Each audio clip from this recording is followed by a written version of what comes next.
This is not a normal episode of the Perilous Path.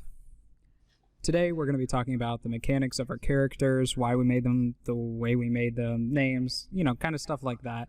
Why? Because there's this thing called computers, and they're dumber than a pile of trash. And that's all I'm going to say about that. So, first off, why don't you guys go ahead and ask me any questions you have about the campaign? When are we leveling up? When I decide so. Did you check the recording? Yeah, I did check the recording today, actually. We are good. We are totally good. Are you sure that you're picking up us? Yeah, I can hear you. The recording? Yes, the recording can also hear you.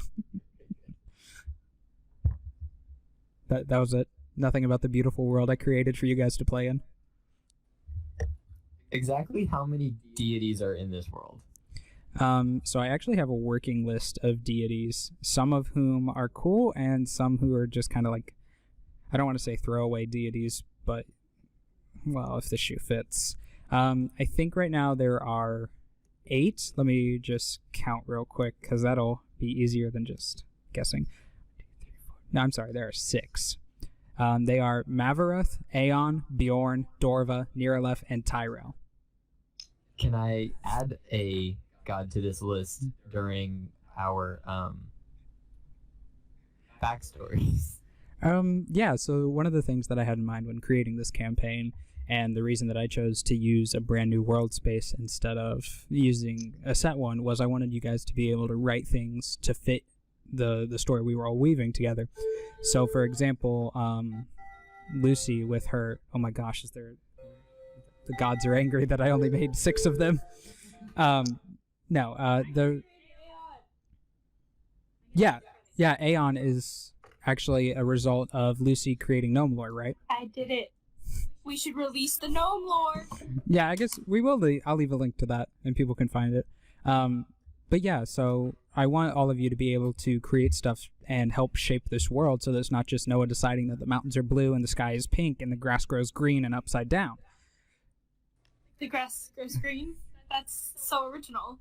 Wherever did you think of that? I actually got it from looking at Pluto, and I thought, well, if Pluto is blue, wouldn't it be weird if another planet was green? What if I wanted the grass to grow red? We'll have to talk about that very seriously and very intensely. Have you tried staining the grass with blood? Yeah, a couple times. It was just pink. So I have a question about deities. Okay. What happened to the world tree? The world tree is a pseudo-deity because it represents a lot more than like a single entity ever could. I take offense to that. You take offense to your god being more than one god can handle? You called them lesser. The deities? You called mine. You called it pseudo. Well, yeah, pseudo just means, it doesn't mean lesser. Rude. Right? Yeah. No, that's not what pseudo means. Pseudo means fake. Pseudo-wudo. Fake tree. No, that's pronounced pseudo-wuda. Not genuine, spurious, or sham, says Google. Huh. I've heard that word used differently. He would say that. No, I have. Sorry. I've heard it both ways. Speaking of word usage, how many things called golems are we going to have to fight? Okay, so they're actually referencing, in one of the future episodes, obviously very soon, they come across another golem-type enemy, which I don't think I ever mentioned it, but the boss that they fought in the last episode is a ember golem. And it's also funny because Ruad, his main battle ability is fire. I'm going to interrupt you real fast and tell you that we never got to what the golem was. We just found that there was a golem. Right, yeah, no, I explained it, but I never gave it a name. Which was intentional, because it's not like you all just pulled a name out of your butts all of a sudden and we're like, the Ember Golem with exactly 72 HP resistances to fire. I'm sure that I knew that. Analyze is a powerful skill. There is no analyze in this game. Actually, I know. It's called investigation. Oh, yeah, but that's not like an insta-win on like Analyzes, where you just burn some mana and now you know everything, including where he's from and what his ideal girl is. But that would actually fall under Arcana. right, because he's magical. But like if you meet Jim on the street, we're getting way off track. This entire episode is to be off track. I know, but I want to at least answer the question. No, there will not be a lot of golems, and I did not mean to make every enemy you face resistant to Ruad. Sure. What other questions you got? So in regards to the lore, how much of this are we allowed to actually create? So I have a very loose 5, 6, possibly 7 arcs designed out, but a lot of the details are dependent on how you interact with people. So if you guys want to be like, oh, and we see Jimmy Carter on our left, what's he doing here? I'm not always going to be like, Jimmy Carter's not there.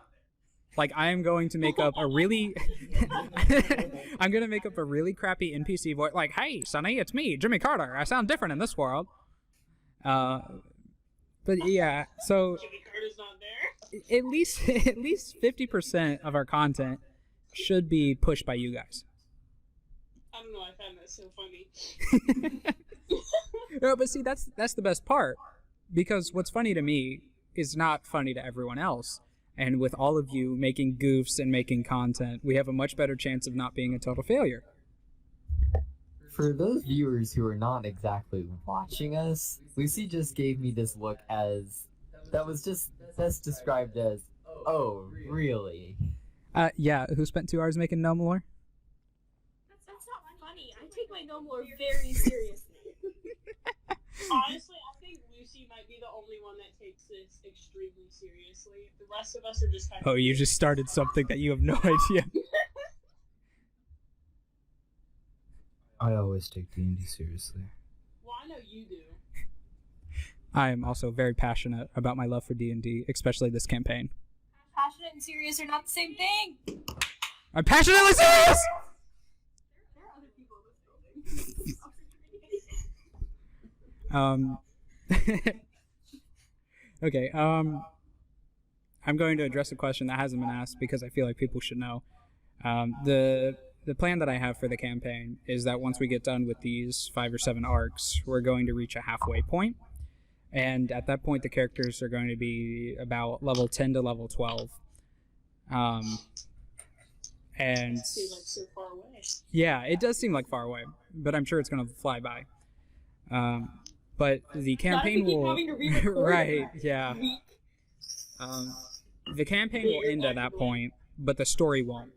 So we're going to take a break at that point, probably. I'd love to see some of the other stuff that you guys can come up with, whether it's DMing D&D or some other type of game. But I think it'd be nice to take a break from that story for a little bit, because we'll probably be feeling burnt out. And then, based on how listeners react and how we're feeling about it, we can either finish the story, or we can do something entirely new. That stresses me out. If I don't reach level 18, I'm gonna die in 20 years. Ruad, you might die in 2 weeks. Yeah. Okay, so I'm going to go ahead and get into some of the questions I have for you guys. I'm going to go ahead and start with Brett. Brett, what was your motivation behind naming him Ruad and making him old and crippled? So I name things very deliberately. If you check my web history, behindthenames.com is used a lot. And so Ruad simply means red. It's often a nickname for people with red hair. And as we know, Ruad is a ginger. Despite it graying now, you can still see it that it was quite red when he was younger. With Sullivan,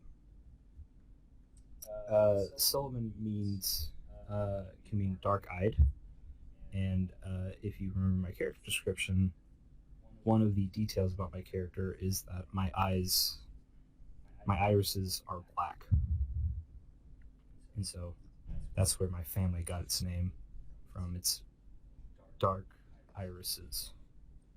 All right, that's really cool. With the old and crippled, that came from messing with my stats. So when I rolled a 7. Oof. Which, If you I don't know quite- D&D, that's bad. Why would they be listening to this if they don't know D&D? Because we tell a funny story. Or a serious one, if you're into that. and so For the humor.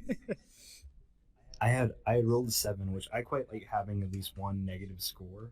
I think it can really bring out a character, and I was kind of just going back and forth on what stat to use it on. First, I was going to use charisma because charisma is typically a go-to dump stat for people that aren't sorcerers or bards.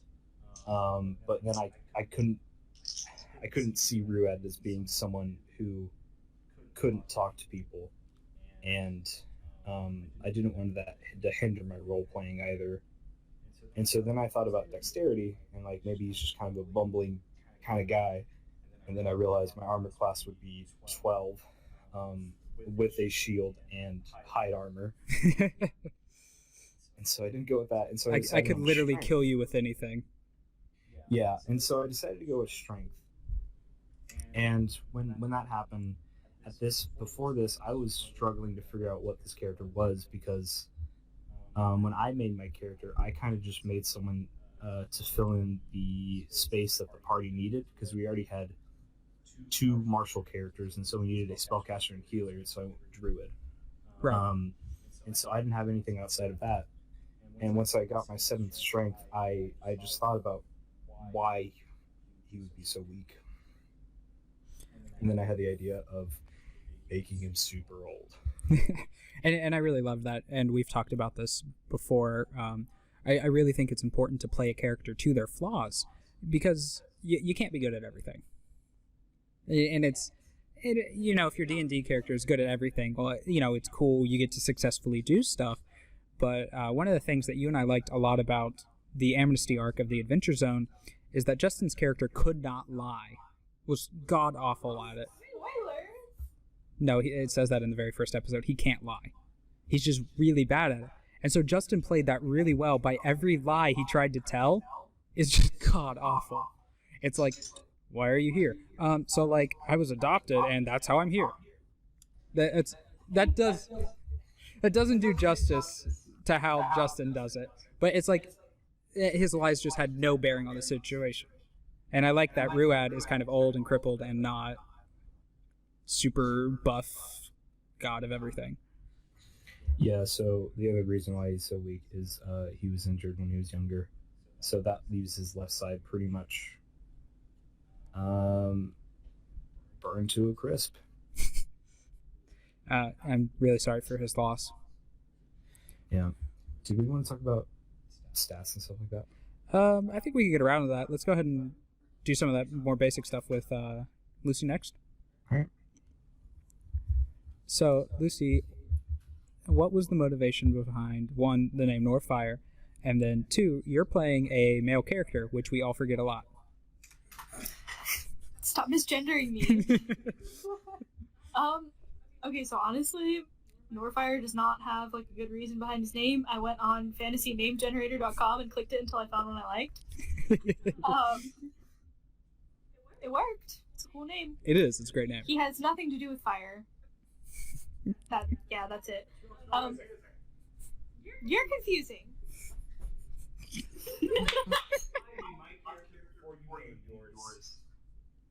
That might be true, actually. Anyway, and I decided to play a guy because I just kind of had this image in my head of like what I wanted him to be, and a girl just didn't work. I'm not sexist. I am a girl, but But no, expand on that. I don't have anything to expand. Like I was just like picturing, oh, this little like wizard scholar guy, but then like he needed a beard to stroke. You know? Yeah. Yeah. That's really about it. And I felt like he fit the dynamic better that I was going for. Yeah, and I like Northfire a lot as a character. My question then is D&D is all about fantasy and, stepping outside of the world we're in to do something else. And so is that something you think about when you play Norfire? Like, is there any sort of like, well, Norfire's a guy, so he would react differently than maybe I would? I mean, I think he's probably like more educated, I guess. Not because he's a guy, Right. but because of his background. And I don't know, he's kind of what I wish that I would be, like knowledgeable about all situations, but then like with the capability to do something about it. Yeah. But that's like the scholar thing. That's why I picked that. Okay. And his strength is his lowest stat, because I didn't think that was like super necessary. So it wasn't like I picked a guy character so I could like buff him up. Right. I don't know. He has got like the whole tragic backstory thing, and I thought it would be kind of interesting for like him to have all of that like emotional stuff to work through, because I know he would work through it differently than I would. Like if I lost my entire family, I would probably just be like really sad and not decide to go on and better myself. I also just realized your lowest stat is 3 higher than mine. Well, my dice are better than yours. I bought them in London. The end. Oh yeah. Okay, yeah, I think that's great. And one of the things that I like about Norfire is he is short, like you are. I am not 2 feet tall. No, you're not 2 feet tall. But I really enjoy this image of he is a very well educated, very smart, very capable person, but it's kind of funny in my mind to see that maybe he doesn't always get the credit he's due because of that. Because he is short and maybe he is overlooked sometimes. I just think that you have a very interesting way to play him, and it fits in a dynamic really well, like you said. I would also like to point out that this is the first time he's left his forest in his entire life. So yeah, that'll do it. Yeah, he's really loving the giant meat skewers. Archimedes.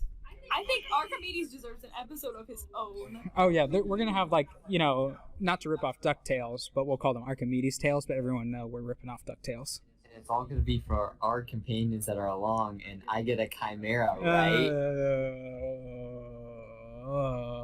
It's for the audience. I'm winking very many times at him. Ethan has been obsessed with getting a chimera long before we even started this campaign or recording anything. Because they're cool. I want one. Chimeras are blended animals, like a lion with a goat and a snake tail, or a griffin. I can write a collection of short stories all about Archimedes. I would love that. Oh my gosh, really? Maybe. My Archimedes book, he deserves it. I'll try. All right, Ethan, let's talk about Mercury Guare money. Just say Guire money. Guire money. He's a squire. The Guire. Okay. What do you want to know? So, why Mercury Guire money? And also, why did you choose a giant... Well, yeah, he is pretty tall. So, why did you choose a big barbarian? I think we'll start with the class stuff first, because then I can get that stuff out of the way and then go describing into some lore stuff. Yeah. But basically, the reason I chose a tall barbarian is, well, first off, I want to be tall. That's just... that's... My height, Ethan. I'm sorry that I enjoy a few extra inches above my head. Your hair is that tall? Sure. Anyways, so this isn't actually my first campaign. Well, okay, this will be my first complete campaign. Right. Every other campaign I've played, we either have had to halt it or we didn't really get it started. And 2 of the characters I had made before already had fit that party and for classes and characters that I wanted to make. So Mercury was more of a back burner idea, like, oh, our party... I was one of the last few people to make a character, first off. Yeah, so I was one of the last few people to actually make their character. I think Rued was the final person. It's not the second person. You told me when I was making my character. Okay, that's giving me some signals first off. You told me when I first made my character that we needed a frontliner. Somebody did. It wasn't me. I didn't join the campaign until afterward. I said that Maddie's character was going to be able to do frontlining and midlining. So then I suggested you can either do like a spellcaster or a frontliner. You haven't made your character yet. You weren't a part of this. Lucy just pointed to yourself. I'm the spellcaster, and I'm cooler than all of you. But at this point, you weren't a thing in this campaign. So I suggested that you could be like a frontliner or long range or spellcaster. You chose frontliner.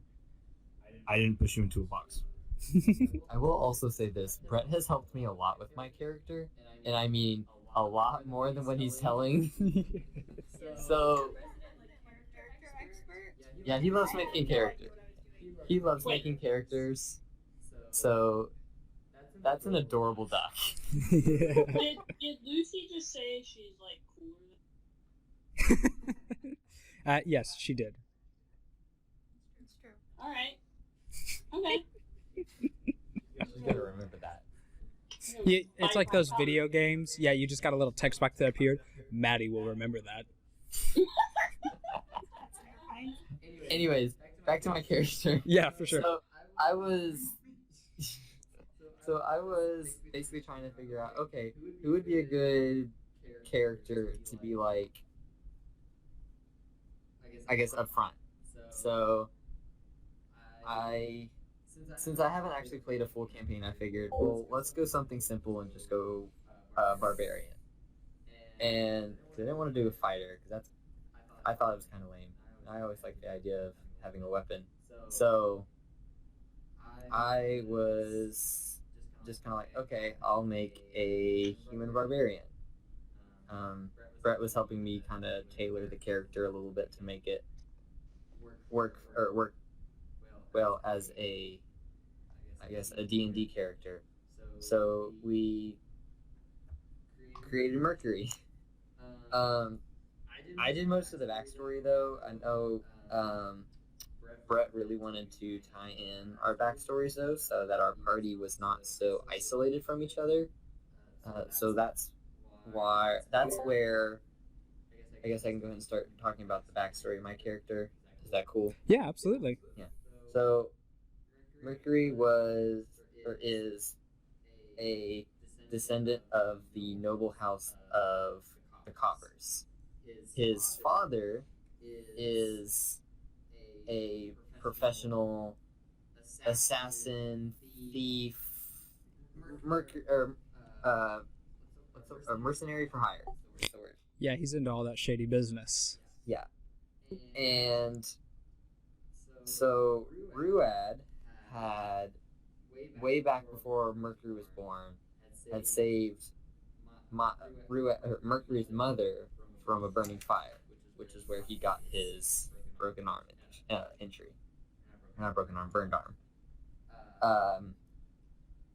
So picking up from that, meaning my mother now has survived, she has a connection with one of my character, or with one of the other characters in the party. My mother and my father met when my father was on a mission to kill my mother's father. Fun fact. Was your mother a noble as well, or is it Yes. just your father? Okay. So it kind of follows line of succession.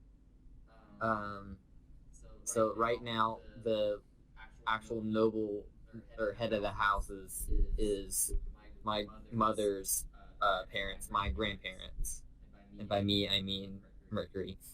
And then there's my mother. Ethan, I didn't know you were royalty. Basically. But when my father decided to call off the hit on my mother's father, they decided to run off and get married, but that did not nullify the fact that he is in a shady business, and there are people who maybe don't like that. Did he straighten out for your mom? He did. That's nice. The issue is, and this is where I was going to say, this is where I was asking if we could add to some of the lore of the universe. Right, of course. I don't know if it would contradict much of the story, though, because at this point I think some of it was kind of erased. Do you think? Okay. Anyways. Just roll with it. I'm going to have to figure out a name for this later. But there is a certain deity who is the god of carnage, blood, battle, kind of like that. I do have a god that would probably fit in with that. Do you? So, Mavareth is the god of violence and peace. He is a two-faced god because he represents, both aspects of both violence and peace. There is another one who is the god of honor and valor. That's Bjorn. But I think Mavareth is probably more along the lines of what you're looking for her, specifically Mavareth of war. Okay, yeah. So Mavareth. Mavareth. So my father was actually commissioned by Mavareth to be his current champion, I guess. And so that was why my father was after my grandfather. But So when this he is called that off, he lost that title. so this is a divine hit then. Yeah. Wow, man. So calling that off caused all sorts of repercussions, which I'm assuming will come into play later, maybe. But they ran off. So my parents ran off, had me. I grew up in sort of a noble slash street smart household. Like I would know how to carry myself in presence of people who are of high authority, and then be able to also knock a few teeth out if I needed to. You're definitely Haytham Kenway. And I love that a lot because he's an amazing character from Assassin's Creed. Lucy knows who he is, and she thinks he's cool too. So I'm not alone in this. That's not true. What? Yeah. Yes. So the name Guire Money, actually when I was looking up for a name for this character, I was trying to think of, because my character is supposed to be a gladiator, which I thought would be a fun little, he wants to go out and prove how strong he is, but do it in a controlled manner. Like Right. not just going out and killing people like his father as a mercenary, but being able to do it for a living. And so when I was looking up names, I was looking up among different translations of other cultures of the word blood. And that's where Guire came up. It's actually I think it's either the Irish or Celtic word for blood. Oh, so your name is literally Blood Money. that is awesome. Yeah. And Mercury, I thought, hey, that'd be kind of fun if it was my parents were coppers, now I'm Mercury, element, science nerd, sorry. But yeah, so my character wants to prove himself in a manner that I guess shows his talents. I guess is the best way to describe that. Yeah, and so one of the things that I like a lot about Mercury is, I mean, I'm going to say it every time after you guys' characters because I really do like all of your characters. But what I really like about Mercury is, if you didn't know that, just by looking at Mercury, he seems very ordinary, just like he wants to beat some stuff up. Like, there's nothing more to this guy, but there's so much more to him. And I really like that because I think you have, there's so much story that can go with your character. Will you become a noble? Will you become a villain? Are you going to just be a gladiator who does stuff for sport? How does that affect what you do? Like, are you going to become famous throughout the lands for bashing skulls and taking names? I think it's really cool. And I am excited to see what parts of that we can work into the story. Yeah. I will have to get out of my own head though, because there are definitely aspects of this story that I want to tell, Right. but they might conflict with what story you want to tell. So I will have to probably rein that in. Well, yeah, and also like before we record an episode and in between episodes, you all should always be asking or telling me, either way, what it is that you guys want to do, and then we can find a way to fit that in. Okay, so we're gonna go ahead and wrap this up with Maddie's character. So, what is the motivation behind Alistair Klein, the Tiefling Jester? Well, the name. Oh God. Has Maddie? Has anyone here seen that animated short on YouTube called Has Been Hotel? I have not heard of Has Been Hotel. Have you guys? Yeah, well, the name Alistair comes from that. That's all I'm gonna say on that fact. Good news. Okay. Don't ask, don't quote me. I don't know. I am gonna have to look this up. I didn't want like a goofy, not goofy. I didn't want a goofy. I didn't want like an edgy character like the last one I made was. I wanted someone that expressed more of how I am, and we all know that I am not a serious person. Oh no, at for all. sure. No, I think you're super serious. Oh, really? Did you? I like jokes. I like people who are aggressive, but like in a passionate way, and that's exactly what Alistair is. She is a very aggressive person, but as she's being aggressive, she's spouting like good luck. Yeah. I think as a jester, that's a lot of what jesters do. It's very aggressive, and it's not always nice, but it's like, they're jesters. Exactly. So why don't you go into a little bit about either the history of your character or the subclass and class that you have? So I didn't want to make her story like she's so edgy, blah blah blah, because those characters are super boring. Right, like Sasuke. Oh my God. But for sure, I mean, I had to add something in there that gave her motivation. Right. And since you said like different classes, such as like the tieflings aren't as respected as other species in this world, I was like, okay, I can work with this to where it's like a sad story, but it's not one where it's like edgy. Yeah, because it's not like the world has wronged you terribly. It's more like just that you're kind of regarded with suspicion. It's not like you're not allowed anywhere, but you definitely aren't treated with the same amount of respect or even recognition that everyone else is. Exactly.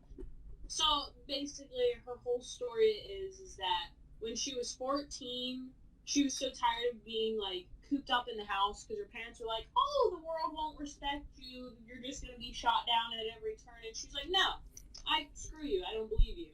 So she left. And she went to like the nearby town because they didn't live in the town, and her parents were right, unfortunately. Yeah. Well, I mean, parents are always right. Let's be honest here. Yeah, most of the time. But when she went back home after like spending a year on her own, she discovered that her house was burned down, most likely in an arson attack on her parents. So her parents could still be alive. She doesn't know. They fled. Like there was no like burn bodies or anything. Like they obviously fled because some of their stuff was missing. Okay. So then she went back to the neighboring town, which just so happens to be Nook, and she got along with the orphan kids and got into stealing because thievery is how she survived. And then she bought her first set of bagpipes. Oh gosh.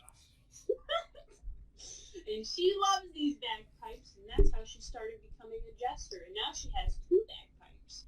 She does. One of them is a limited edition Fildroy Glockhart fan club edition. Not sure how she got that one or ordered it, but she has it. Yeah, and that is definitely going to keep coming up because it's bagpipes. Mm-hmm. So I do want to ask, does Alistair want to find the people that burned the family home, or is that something that you've just moved past? she's moved past it. She wasn't really close with her parents. She was more close with like the kids she grew up with in Nook instead of her parents. So if she finds her parents again, cool. She finds the people that burnt down her house, she'll yell at them. But other than that, no, she doesn't really care. Yeah, see, that's very interesting because I think, at least for me as a person, I would want revenge. Then She feels more free.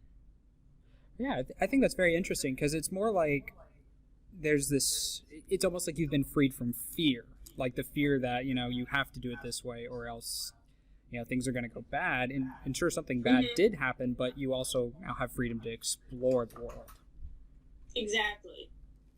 Because like her parents installed so much fear in her, saying like, "Oh, if you go out, you're in danger." But now like she's met the kindness of the party and like Edward and like other strangers who have just given her money. Yeah. And I think that's really great, and that as in a new way to interact with the world, not as like jaded, but as in like specifically looking for all the good in it. Yeah, I like that a lot, and I think Alistair is probably going to have a lot of sway eventually down the road. Spoiler: you guys are kind of on the path to become heroes. What? Oh, holy crap! Was that? I'm sorry. We're getting into like, oh boy. That was a spoiler alert. I was gonna be a farmer. Ruad, you're like old. Okay. Yeah, it's too late for you. It doesn't take that long to grow something. I think. Okay. Yeah. Do you guys have any questions about each other's characters, or about me, or the world, or anything? Maddie, what's the best joke your jester knows? Frick! Hey, I got it. Are you ready? Very ready. Absolutely. Why don't eggs tell jokes? Why? They crack each other up. I knew it was coming, and it's still great. Or what is it? Hang on, let me think of it.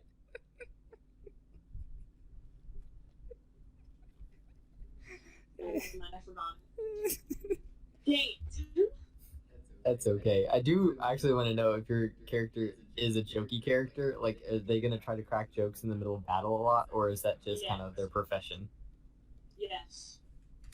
Jokes all the time. Can I expect Even puns when about no them? one's at them. So can I expect puns about every character I name? Yes. Fair enough. Oh, remind people about the cameo thing. Oh, yeah. Speaking of NPCs, so anyone who tweets about the show using either, I guess, at the Perilous Path or hashtag the Perilous Path. Yeah, maybe you should. I'm in charge of social media things. So if you share the Perilous Path on Twitter or Instagram, use the hashtag, tag us, whatever, just mention it. You will have the chance to have your name be used as a name for one of the NPCs that we encounter at some point. And you said Instagram and Twitter, correct? Instagram or Twitter. You don't have to do both. Well, no. Yeah, no, sorry, not both. I meant or. Yeah, Instagram or Twitter. I think that's pretty much all we're on, right? Like, we don't have... I guess if you make a YouTube video and talk about us, like, that's pretty cool too. But that's asking a lot. But, whatever works. We're trying our best, okay? Yeah. Yeah, I think, unless anyone else has any other questions? That is the silence of no questions being asked.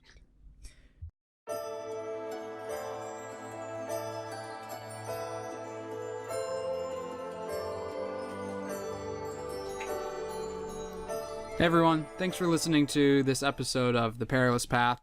I know this wasn't a story progression episode, but with the loss of our episodes, we went ahead and put this episode in here.